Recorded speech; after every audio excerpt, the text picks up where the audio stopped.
Here we go. Hi, I'm Mike London, and I'm visiting with artists here who work here in the Miami Valley.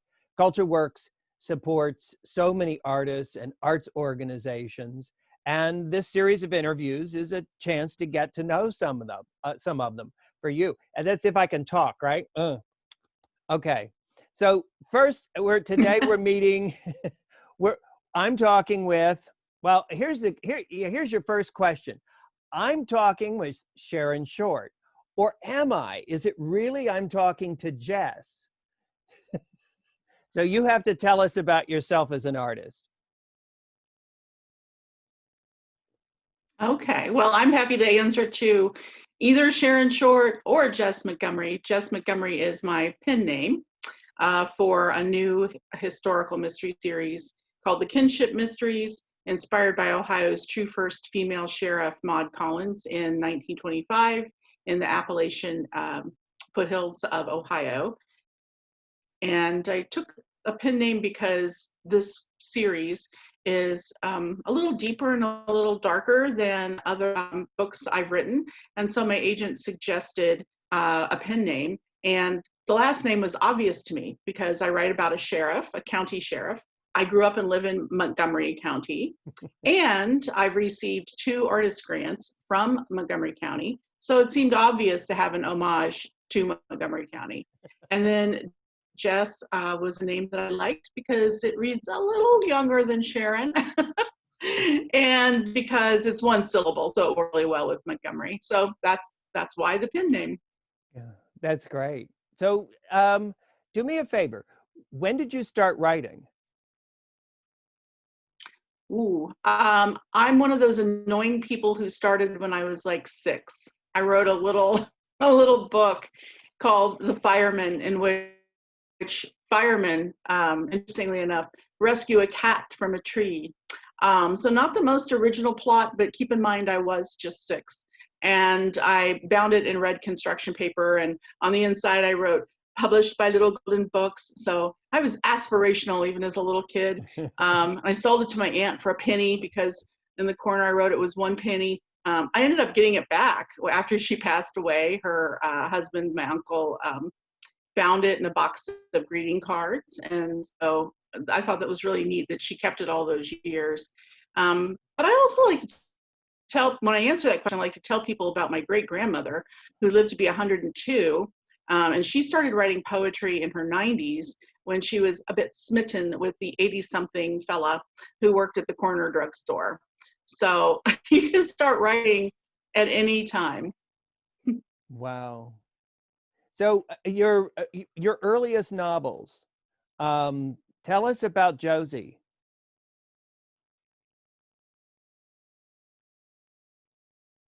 Oh yes, Josie Tofern. Yeah, those are under my given name, Sharon Short, and they're comedic mysteries with some social satire. Josie owns a laundromat, and she's a stain removal expert, which actually turns out to be really a great premise for mysteries because, of course, there are all kinds of stains at the scenes of crimes. And so I always would say, she cleans up crime 1 load at a time. And they were fun. They were also set in southeastern Ohio. And there are 6 of those. So I wrote those as Sharon. And then I wrote a standalone novel, literary coming of age novel called My 1 Square Inch of Alaska as Sharon Short as well. My 1 Square Inch. I loved it. And I'm wondering what impact did the publication of that have in your career?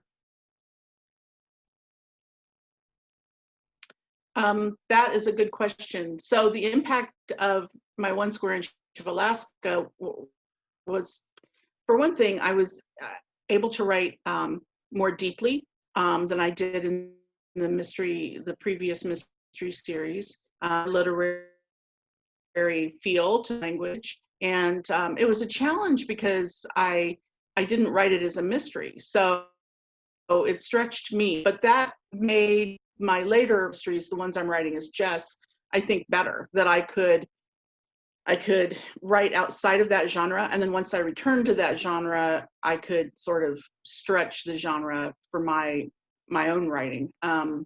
It also introduced me to my current agent. That's the first that she sold for me was My 1 Square Inch of Alaska. And she's a fabulous agent. So both in terms of knowing marketing and in terms of her taste level and her love for craft. So that book brought me to a new level, I'd say, in both writing and publishing. So just for the people who are viewing who haven't read, tell us a little about the plot for My 1 Square Inch. For My 1 Square Inch of Alaska? Yes. Okay. So in the 1950s, there was a cereal company that put out a square inch deed. They were literal deeds. They were officially created, actually to the Yukon Territory, not to Alaska, but everybody remembers it as Alaska, everybody who got those deeds. And of course, the title, My 1 Square Inch of the Yukon Territory, doesn't quite flow. And in my novel, the young boy Will really wants to get his own deed to his 1 square inch of Alaska. And I make it a little harder than simply buying a box of cereal. He has to write an essay, he has to collect box tops. And his sister, Donna, is sort of much older than him. She's about 10 years older than him, is his fill-in mom. Their mom passed away several years before the novel starts. And so it's a kind of simple premise, but of course, once he gets his deed, eventually he needs to go to see the land, the square inch of land that he bought, that he won. So it's really about a journey of dreams. It's more of the actual deed, and the square inch is a metaphor really for pursuing your dreams, helping other people fulfill and pursue their dreams. I call it the novel of my heart. So it's set in 1953 in Chillicothe, Ohio. Wow. And what about the new series that you're writing under Jess, as Jess Montgomery? Right. Yeah, those that series, it was inspired by Ohio's female sheriff. I did that already. In 1925, Ohio. And it's one of those things I would never have sat down and thought to myself, I'm going to write about a female sheriff in 1925 in a rural part of the country. But Maud Collins was indeed Ohio's true first female sheriff in Vinton County in 1925. Once I ran across her, because I was simply looking for places to go hiking with our daughter who went to Ohio University at the time, which of course in Athens County, ran across the tourism website for Vinton County where they had featured Maud Collins. I was just really struck by the notion of this young woman becoming sheriff in this area. And in real life, there was no mystery as to what happened to her husband. Sadly, was killed in the line of duty, serving a warrant for somebody's arrest for speeding, of all things. And Maud is his jail matron. So she knew the law and the people of the area really well. So it made sense to the county commissioners to ask if she would fill out his term, which she did. And then in 1926, Maud ran for sheriff in her own right and won by a landslide. So that's fascinating. But of course, my writer's imagination took over, and I started thinking, well, what if there were a similar woman, who didn't know why and how her husband died? And that would rock her faith in her community. And what would she do then? So I kind of layer my own variation of history on top of actual history to create this series. And like I said, it's called the Kinship series because it's about Lily, my sheriff, but also it's about community, thus kinship. And it's about like their individual freedoms and individual desires and individual rights kind of rub up against what the community needs and what the community expects. Both the beautiful parts of community and the challenging parts of community. So you have some real life characters from history that you put in there, and one is particularly noted, that we don't always know her real name. We don't always know Mother Jones' real name, but most of us don't know Mary. Tell me about that. Tell me why. How did that come about? So my character Marina is indeed inspired by Mother Jones, but I say very, very much in a spiritual sense. So it's not autobiographical at all of Mother Jones, but it's inspired by the idea of, again, a powerful woman in a difficult era, fighting for workers' rights because that is what she passionately believes in. And my dad was a tool and die guy. He had his own machine shop in Dayton for quite a few years after he worked for a couple of companies in the area. And I was free to ask him, debate a little about politics or about religion, but not about the value of unions. And unions, have some fraught history, as any organization does, but they're incredibly important to protect workers' rights. And I agree with that viewpoint that my father had, and so I wanted to include that in the kinship series via Marvina. Yes, yeah. Oh, that's great. So, what are you working on right now? Well, I'm actually working on the third novel in the kinship mystery series. The Widows has been out a little over a year. The Hollows came out, the second book in the series came out in January of this year. And The Stills is the third book. Of course, this series is set in the 20s, so prohibition and bootlegging are in the background of the two books. And I thought it was time to bring that forward into the plot line and not just be in the background. So as you can imagine, The Stills deals with those aspects of our history, but also the concept of being still and taking a moment and assessing where you are in your life and where you are in relation to community. So it's a double play, the title, The Still. That's great. 1927, and yeah. So you live and work here in Montgomery County, and it looks like we're getting a little freeze frame going on there. Yeah. Hopefully someday soon we'll be able to not have Zoom as our only way of connecting. That would be great. Yeah, it'll be nice to go back to real people. But in the meantime, at least we do have this. Yes, thank goodness. I mean, you're very much an artist, a community artist. You have a profile in this community. I guess I just want to know, what are your thoughts about working and living in this community as an artist?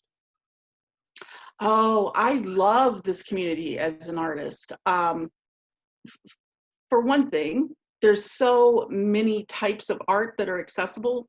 And I really miss going to live concerts and the Dayton Ballet and going to the Dayton Theater Guild, just to name a few. And I don't practice in those arts, but being an audience member is so important. It refreshes me, it refreshes my soul, and it inspires me to see how hard these other artists work in their chosen field. And then specifically in the literary world, I write a column for the Dayton Daily, full disclosure, called Literary Life. So I'm very plugged into knowing other writers and literary events. And of course we have the Dunbar legacy and the Bombeck legacy, quite a beautiful legacy of literary figures and readers, people who appreciate the literary arts through our library systems, which are amazing. Bookstores such as Books and Company. We have a lot of really savvy readers. We celebrate literature through the Dayton Literary Peace Prize. I mean, there's just so much that's rich about the literary life and the artistic life in the greater Dayton area. And I'm really proud to be a part of it. That's great. I'm curious. I mean, you just talked about, all of the different arts that are here. I'm just wondering, do you know why you're a writer and not a painter, or? I don't know. Like I say, I wrote this little book when I was 6. I think I had a somewhat chaotic family to grow up in, and books and the library system were and teachers were a huge escape for me. I could go somewhere else through a book, and books were accessible because of the library system and because of school. And so I think that may be part of it, but it's just, I've done this for so long, it feels like it's just part of who I am. I've certainly, thought about trying visual arts. I think I would be terrible at it. If I were going to, try that, I'd probably try either collage or mosaic. That's what I'm kind of drawn to, and I don't know why. And I haven't tried it. I probably should. Try it and just be awful at it, because I think it's important to play with, the arts and give yourself that freedom to just enjoy it and not worry about the outcome and who will like it or not like it. And that might be very freeing for me, because of course I'm a professional literary artist, so I do need to worry about think about how readers are going to react, how my agent and editor are going to. If I played with a visual art, I don't even need to tell anybody. I could just do it. That would be fun. Yeah, it does sound like fun. So Yeah. what inspires you? I mean, when you look at, there's so many arts around, artists and arts organizations and opportunities in this community, but I'm curious, what inspires you? Who inspires you? As a literary artist, well, I, in the mystery genre, very much admire quite a few writers, but I would pick 3 to mention. William Kent Kruger, Lara Lipman, and Lori Roy. So if any viewers are looking for other mystery writers to read, I think I just named 3 amazing writers. So those are kind of like, if I could get kind of close to being as great as they are, I'd feel like, whoo. I don't know how you would judge that or not, but those are writers I admire. And I'm inspired by writers and artists who take risks, who, try new things in their own work that aren't the safe choice, that aren't exactly what they've done before, which is one reason, I've pushed myself each time I've approached a new project. So I wonder if there's I know the work that you've done with the Antioch Writers Group, with so many different projects. And so I guess what I want to know, I'm curious, what do you say to that young writer who's not published and they come to you? And I know they have, Sharon. they have. Yeah, with all these years of all of this work that you've done in the community, I'm just curious, what do you say to them now? And is it any different than what you might have said 20 years ago? I don't know that it's that different. The first thing I would say, and it's going to sound a little unkind, and it's not meant to be at all, is to think about what kind of work you want to do that's not writing. So, because it's so hard and it takes so long to get to a point where you're making a living as any kind of artist, that I think it's important to take that pressure off yourself and find work or a field of study that you like. You shouldn't hopefully go to work each day and hate it. That's not healthy. But to find something else that you like, maybe it's being a marine biologist. I don't know. Maybe it's a trade. Maybe it's whatever. And to follow that and to pick it carefully so that you have some free time, so that it's not a career that is going to take all of your energy. So if you do that, then you also give yourself as a young person topics and people to write about. Mm-hmm. So I think it's really important to be out in the world. Obviously, that's a bit modified these days, but be out in the world as much as possible and experience other people and places. And I think if somebody's studying creative writing, that's fantastic. But combine it with another field of study that will get you that position. And then the other thing is, and I tell this to writers of every age, the most important thing you can do is read. Read, read, read, read, read. That is read books that you admire. Read books, and if you don't like them, figure out why it didn't speak to you. So definitely that. The next thing is, of course, develop a writing practice. I'm a full-time writer, so I spend about 3 to 4 hours a day writing, and then the balance of my day is on marketing or business aspects. But 3 to 4 hours a day of writing is a lot of writing. That's a lot, as you know, that's a lot. Oh, So yeah. if you're starting out, you don't tell yourself, I'm going to write 4 hours a day, because after the first day, you're going to think, I'm never writing again. So if you're just starting out, write 5 minutes, write on your lunch break, write after dinner, just pick 5 minutes and 10 minutes, build up to that. If I were going to, which I wouldn't, but if I were going to run a marathon, I wouldn't just strap on and just say, I'm going to run 2 miles now. I'd work up towards that. So that's the important thing about writing. And then finally, the fourth thing is to find a community of fellow writers. I have 3 or 4 really good friends who are also writers, and sometimes we swap work, but more importantly, we're able to just commiserate with each other or celebrate with each other. We trust each other. And I know that they understand where I'm coming from just as a writer, and they know I understand their point of view. So those are the 4 things I would tell young people. That's great. Sharon, thank you so much for today. My pleasure. Yeah, I'm sorry it has to be over this. We're in the middle of the COVID pandemic, and we're making do, but this still has great value. I really appreciate it. To everybody who's watching, if they want to know where to find your work and what they should look for, where should they go? Oh, I like that question. Well, first of all, check out the local libraries, obviously. Check out local bookstores if you're interested in purchasing. And then there are online vendors as well. So any of the online vendors, local bookstores should have my work.